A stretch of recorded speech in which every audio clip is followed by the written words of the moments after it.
For today's video nga guys is magtitiklop tayo ng mga damit. At ayan na nga guys, sinisimulan ko ng tiklopin ang aking mga damit dahil sobrang kalat. Napaisip na nga kasi ako na magtiklop at natatambakan na ang aking mga tiklopin. Madalas kasi ako laging gumala kaya wala na akong time magtiklop.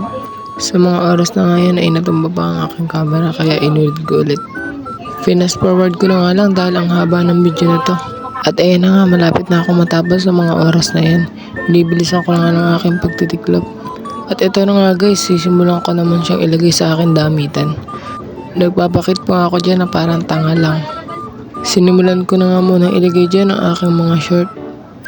At isusunod ko na nga guys itong aking mga damit. Ilalagay ko na nga lang siya ng mabilisan kasi pupuntahan pa kami ng mga kaibigan ko. Sa mga oras nga yan guys, malapit na ako matapos. Patingin-tingin pa ako sa camera dyan kasi baka may pumasok, nakakahiya. Sa mga oras na ngayon guys, is tapos na ako. Thank you for watching. Salamat sa panonood. See you next vlog.